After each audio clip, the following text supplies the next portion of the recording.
এখন ঠাইখনক হণ্টেড জেগা বুলি কয়, তেনেকুৱা এখন ঠাই। আৰু সেই সাগৰৰ পানীখিনিত কিবা এটা আছে তাত, আগতেও বহুত ঘটনা হৈছে, আৰু তাত কি কাৰণে মানুহ এনেকৈ ডুবি যায়, হেৰাই যায়, মৃত্যু হয়, তাৰ কোনো কাৰণ নোলায়।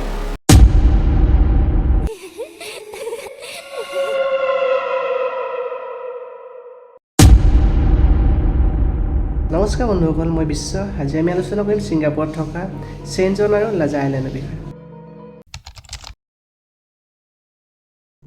ছিংগাপুৰৰ দক্ষিণ দিশত আছে এই দ্বীপ দুটা। প্ৰাকৃতিক সৌন্দৰ্যৰে ভৰা দ্বীপটোলৈ আজিও কিন্তু স্থানীয় লোকসমূহ যাবলৈ ভয় কৰে। কিন্তু কিয় যাব ভয় কৰে জানো আহক। কাৰণ এই দ্বীপটোত লুকাই আছে হাজাৰ হাজাৰ ৰহস্য, লগতে এই দ্বীপ দুটাৰ বহুতো ভয়ংকৰ কলা ইতিহাস।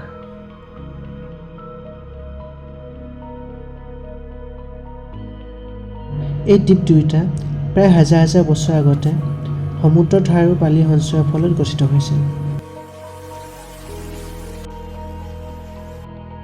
আৰু পোনপ্ৰথমবাৰৰ কাৰণে 1604 চনৰ মানচিত্ৰত এই দ্বীপ দুটাক প্ৰথমতে উল্লেখ কৰা হৈছিল।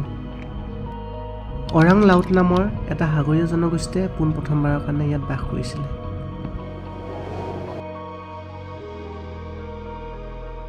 যদিও স্থানীয় লোকসকলে প্ৰথমতে তেওঁলোকৰ স্থানীয় ভাষাত এই দ্বীপ দুটাৰ নাম ৰাখিছিল, কিন্তু পিছলৈ ইংৰাজসকলে আহি এই দ্বীপ দুটাৰ নাম লাজাৰ্ছ আইলেণ্ড আৰু চেইণ্ট জন আইলেণ্ড হিচাপে নামাকৰণ কৰিল। কোৱা হয় যে চাকিজাং শব্দটো ইংৰাজসকলে ভুলকৈ শুনাৰ ফলত চেইণ্ট জন আইলেণ্ডটোৰ নাম সৃষ্টি হয়, আৰু লাজাৰ্ছ নামটো বাইবেলৰ পৰা অনুপ্ৰাণিত হৈ লোৱা হয়।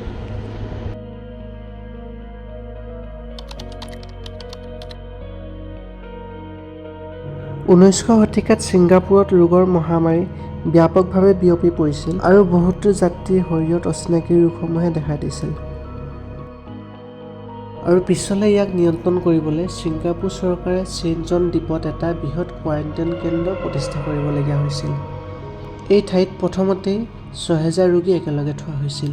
কিছুমান পৰ্যটক সুস্থ হৈ পুনৰ মুকলি হৈছিল, কিন্তু যিসকল সুস্থ নহ'ল তেওঁলোকৰ শেষৰ ঠাই হৈছিল লাজাৰ দ্বীপ। আৰু লাহে লাহে এই দ্বীপটো পৰিণত হৈছিল এক গোপন সমাধি ক্ষেত্ৰলৈ।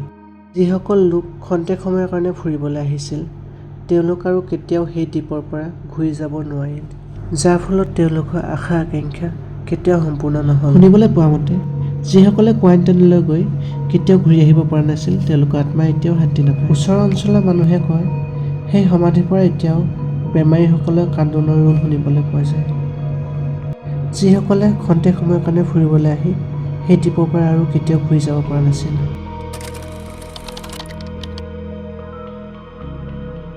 দ্বিতীয় বিশ্বযুদ্ধৰ সময়ত ছিংগাপুৰ দখল কৰিছিল জাপানে, আৰু সেই সময়ত এই দুয়োটা দ্বীপক ব্যৱহাৰ কৰা হৈছিল বন্দী শিবিৰ হিচাপে। শুনিবলৈ পোৱা মতে বন্দীসকলক অত্যাচাৰ কৰা হৈছিল বৰ ভয়ংকৰভাৱে। কিছুমান বন্দীক ৰাতি সাগৰৰ পাৰত আঁঠু কঢ়াই গুলী মৰা হৈছিল, আৰু আন কিছুমানক সাগৰৰ মাজত মৰিবলৈ এৰি দিয়া হৈছিল।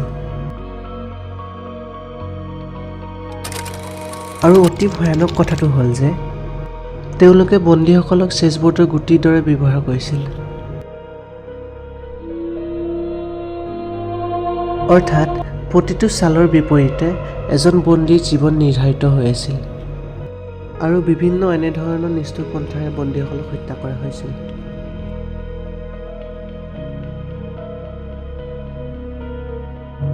মানুহে কয় আজিও ৰাতি হ'লে সেই দ্বীপত গুলীৰ শব্দ, সৈন্যৰ চিঞৰ আৰু চেচ খেলাৰ যি অদ্ভুত ছায়া সেয়া শুনিবলৈ পোৱা যায়।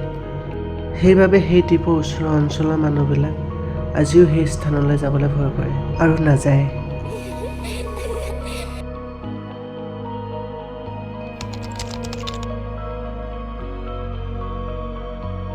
1902 চন আৰু 1914 চনত চেইণ্ট জন দ্বীপত ভয়ংকৰ অগ্নিকাণ্ড হৈছিল, আৰু কেইবা শতাধিক মানুহ জীৱন্তে অগ্নিদগ্ধ হৈছিল।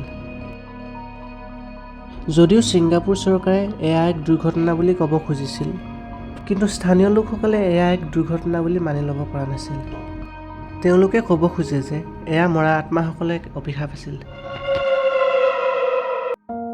তাৰে স্থানীয় মাছমৰীয়াসকলে ক'ব খোজে ৰাতি দ্বীপটোত জুই শিখা দেখা পোৱা যায়।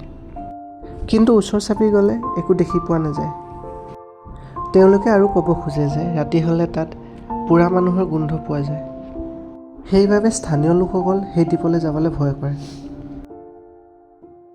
লাজাৰ্ছ আৰু চেইণ্ট জন আইলেণ্ড হ'ল এটা ৰহস্যজনক দ্বীপ। এতিয়াও এই দ্বীপত প্ৰায়ে কিবা নহয় কিবা অলৌকিক ঘটনা হৈ থকা দেখা পোৱা যায়। সেইকাৰণে আন দ্বীপবোৰৰ তুলনাত ইয়াত পৰ্যটকৰ ভিৰ যথেষ্ট কমেই হয়। বন্ধুসকল, যদি আপোনালোকে এই ভিডিঅ'টোৰ পৰা কিবা এটা নতুনকৈ জানিব পাৰিলে, তেনেহ'লে চেনেলটো ছাবস্ক্ৰাইব আৰু ভিডিঅ'টো এটা লাইক কৰিব নাপাহৰিব। কিন্তু ডাঙৰ প্ৰশ্নটো হ'ল, এনেকুৱা এটা ৰহস্যৰে আৱৰি ৰখা দ্বীপটোলৈ জুবিন দাক নি সাঁতুৰিব দিয়াটো কিমান যুক্তিসংগত আছিল? যিহেতু তাত থকা প্ৰবাসীসকলেও এই কথাটো নিশ্চয় গম পাইছিল। ইয়াৰ বিষয়ে আপোনাৰ মতামত কমেণ্ট বক্সত নিশ্চয় জনাব। জয় জুবিন দা, জয় আই অসম।